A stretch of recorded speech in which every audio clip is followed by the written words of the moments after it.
안녕하세요. 캐디언 스시에텐 김민성입니다. 이번 시간에는 솔리드 엣지 파트 환경의 돌출과 컷아웃에 대해서 한번 알아보도록 하겠습니다. 그러면은 솔리드 엣지를 띄워서 설명드리도록 하겠습니다. 지금부터 파트 환경의 돌출과 컷아웃을 한번 해보도록 할 텐데요. 우선은 솔리드 그룹 안에 보면은 활성화되어 있는 아이콘들이 있고 비활성화되어 있는 아이콘들이 있을 겁니다. 이 둘의 차이점은 활성화되어 있는 아이콘들은 바로 사용할 수 있는 아이콘들이고요. 비활성화되어 있는 아이콘 같은 경우에는 스케치나 형상에 대한 조건이 충족되지 않았기 때문에 현재 사용할 수 없는 도구라고 생각을 하시면 됩니다. 그래서 조건을 충족시킨 뒤에 사용을 해야 되게 되고요. 그래서 돌출을 눌러보게 되면은 기존의 스케치에서 잠깐 설명드렸던 부분인데 리본바에 보게 되면은 스마트 스텝이라는 게 존재합니다. 그래서 어떤 도구를 사용하던지 간에 솔리드 엣지에서는 단계별로 진행이 되게 되고요. 첫 번째는 평면을 선택하는 단계, 두 번째는 스케치를 그리는 단계, 세 번째는 방향을 선택하는 단계, 그 다음 네 번째는 실제 솔리드 형상을 만들어내는 단계라고 생각을 하시면 되겠습니다. 자, 그래서 한번 해보도록 하겠습니다. 우선은 평면을 선택하는 단계에서는 평면을 여러 가지 유형으로 선택을 할 수가 있는데 저는 일치평면으로 해서 XZ면을 찍어 보도록 하겠습니다. 자, 그러면은 면이 정렬이 되면서 이렇게 스케치 환경으로 넘어왔고요. 저는 육면체를 그릴 거기 때문에 육면체의 단면인 사각형 스케치를 한번 생성해 보도록 하겠습니다. 자, 스케치를 그릴 때에는 항상 그리고 나서 완전 구속을 해달라고 했습니다. 그래서 사각형이기 때문에 총 4개의 자유도만 잡아주게 되면 완전 구속이 되겠죠. X방향, Y방향, 그 다음 가로에 대한 길이, 그 다음 세로에 대한 길이가 되겠죠. 자, 완전 구속한 뒤에는 스케치 닫기를 누르고 스마트 스텝에 보게 되면은 세 번째 단계를 거쳤어야 되는데 세 번째 단계는 거치지 않고 네 번째 단계로 바로 넘어갔죠. 자, 그 부분에 대해서는 조건이 충족되지 않았기 때문에 활성화되지 않은 상태로 그냥 넘어온 거고요. 이 부분은 컷아웃을 할 때 설명드리도록 하겠습니다. 자, 그래서 바로 범위 단계로 넘어왔습니다. 범위 단계 같은 경우에는 이렇게 마우스로 움직여보면 아시겠지만 형상을 만들어내는 단계입니다. 자, 그래서 여기에다가 제가 거리 값을 100mm를 한번 입력해 줘 보도록 하겠습니다. 그리고 솔리드 엣지에서는 돌출의 방향을 정하는 게 버튼 형식으로 되어 있지가 않아요. 사용자가 클릭하는 방식입니다. 그래서 어느 쪽으로 돌출을 할지 사용자가 원하는 방향으로 한번 클릭을 해주게 되면은 이렇게 하나의 히스토리가 완성되게 됩니다. 자, 그 다음 ESC를 누른 뒤에 편집을 하는 방법에 대해서 조금 알아보도록 하겠습니다.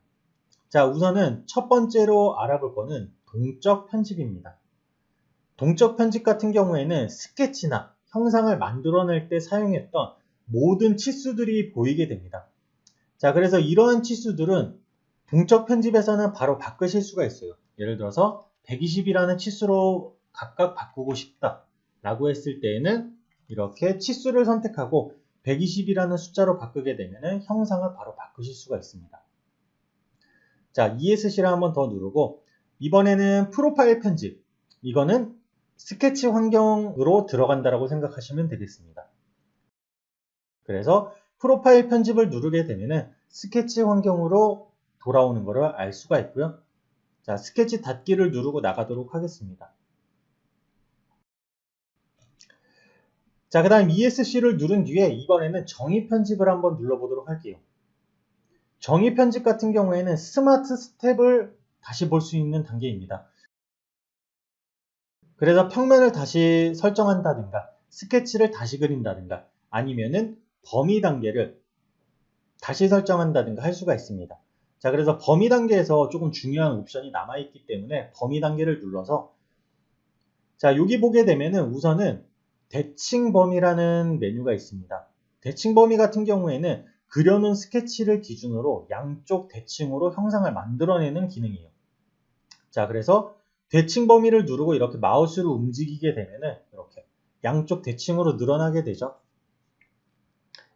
자, 그 다음은 비대칭 범위가 있습니다. 비대칭 범위는 뭐냐면은 스케치를 기준으로 한쪽 방향과 또 다른 한쪽 방향에 각각의 거리값을 줄 수 있는 기능이에요. 그래서 저는 Y- 방향으로 100mm를 주겠다 라고 하고 클릭을 하고, 자, 마우스를 반대로 움직이고 Y+ 방향으로 30mm를 주겠다라고 지정을 한 뒤에 클릭을 하게 되면은 이렇게 스케치를 기준으로 비대칭하게 형상을 돌출시킬 수가 있습니다. 자, 다시 범위 단계로 돌아가서 그러면은 지금 대칭 범위와 비대칭 범위가 있는데, 만약에 아까 제가 최초에 했던 한쪽 방향으로만 돌출을 하고 싶다 라고 했을 때는 어떻게 하시면 되냐면은, 눈에 보이는 옵션은 2개예요. 하지만 실제 옵션은 3개라고 생각을 하시면 됩니다. 그래서 지금 주황 색깔로 선택되어 있는 아이콘을 한 번 더 누르게 되면은 2개 다 비활성화가 되게 되고, 이 상태에서 100mm라는 값을 입력하고 원하는 방향으로 클릭을 하게 되면은 한쪽 방향으로만 돌출하실 수가 있습니다. 자, 그래서 이렇게 돌출에 대해서 알아봤고요. 이번에는 컷아웃에 대해서 한번 알아보도록 하겠습니다. 자, 컷아웃을 가지고 일치평면으로 제가 육면체의 윗면을 잡을 거예요. 그리고 여기에서 스케치를 그릴 건데, 스케치는 어떻게 그릴 거냐면은 이렇게 지그재그 모양으로 그릴 겁니다. 자, 지그재그 모양으로 그리는데 이 부분 같은 경우에는 제가 시간 관계상 완전 구속은 하지 않을 거고요. 물론 여러분들이 실제 설계하는 데이터라고 하면은 무조건 완전 구속을 해주셔야 돼요. 자, 그리고 솔리드 엣지에서 스케치에서 제공하는 기능이 한 가지가 더 있어요. 어떤 거냐면은 오픈 프로파일이라고 해서 스케치를 꼭 메꾸지 않아도 형상을 만들어낼 수 있는 기능입니다. 자, 그래서 저는 여기 이 부분을 메꾸지 않았고요. 이거를 잘 활용하게 되면은 스케치를 간소화하거나 설계 시간을 단축할 수가 있습니다. 자, 그래서 스케치 닫기를 누르고 지금 보면은 이제 3번째 단계로 넘어왔습니다. 3번째 단계 조건이 충족돼서인데요. 이렇게 오픈 프로파일 형태에서는 스케치를 기준으로 어느 쪽을 잘라낼 건지 선택을 해주셔야 돼요. 그래서 스케치 기준으로 바깥쪽 자를 건지 아니면 안쪽으로 자를 건지 이렇게 클릭을 하게 되면은 안쪽을 자르거나 또는 다시 측면 단계를 눌러서 바깥쪽을 선택하면은 이렇게 바깥쪽이 잘리는 것을 볼 수가 있습니다. 자, 그래서 이렇게 해서 자를 건데, 자르는 방법은 뭐 여러 가지 방법이 있습니다. 만약에 제가 원하는 게 정확히 바닥까지 자르고 싶다 라고 했을 때에는 키포인트를 이용하는 방법이 있고요.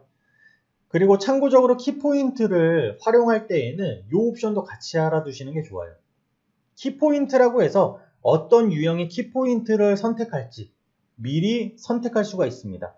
그래서 지금 같은 경우에는 중심점이나 끝점만 선택할 수 있는 기능이 활성화가 되어 있고요.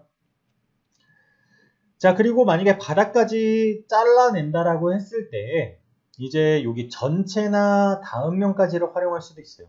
자, 그래서 다음면까지를 활용하게 되면은 다음에 존재하는 면까지 잘라내기 때문에 이렇게 바닥까지 한 번에 잘라낼 수가 있습니다. 자, 그 다음 이번에는 컷아웃을 한번 더 해보도록 하겠습니다. 여기에다가 원을 그릴 거고요. 원 형태의 관통 구멍을 한번 만들어 보도록 하겠습니다. 자, 그래서 이렇게 25mm짜리 원을 그렸고요. 그 다음 스케치 닫기를 선택한 상태에서 이렇게 형상을 잘라내면 되는데, 지금 이제 해볼 옵션들은 이 4가지예요. 그래서 한정 범위라는 거는 제가 원하는 길이값만큼 이렇게 잘라낼 수 있는 기능이 한정 범위입니다. 그 다음 범위 시작 끝이라는 옵션이 있어요. 이 옵션 같은 경우에는 뭐냐면은 스케치의 위치와는 상관없이 내가 자르고 싶은 영역을 선택해 주는 거예요. 시작 부분과 끝나는 지점을. 그러면은 이렇게 스케치와는 관계없이 떨어뜨려서 컷아웃 할 수도 있고요. 그 다음 면까지 같은 경우에는 다음에 존재하는 형상의 면까지만 잘라낼 수가 있습니다. 자, 그 다음 전체는 형상이 몇 개 있든 상관없이 무조건 끝까지 관통하는 형상을 생성하게 됩니다. 자, 그래서 이렇게 해서 클릭을 하게 되면은 컷아웃을 할 수가 있고요. 그리고 추가적으로 이 세 번째 단계 같은 경우에는 꼭 오픈 프로파일 형태가 아니더라도 선택이 가능합니다. 그래서 아까 선택했던 원형의 스케치를 선택하고 정의 편집을 누른 다음에 여기에서 측면 단계를 선택하게 되면은 안쪽이 아니라 바깥쪽을 잘라낼 수도 있습니다. 자, 그래서 이런 측면 단계나 오픈 프로파일에 대해서 좀 개념적인 이해를 잘 해두시고요. 잘 활용하시면은 시간을 굉장히 많이 단축할 수 있을 겁니다. 자, 그러면은 이상으로 이번 교육은 여기서 마치도록 하겠습니다. 감사합니다. 캐디언스 시스템의 김민성이었습니다.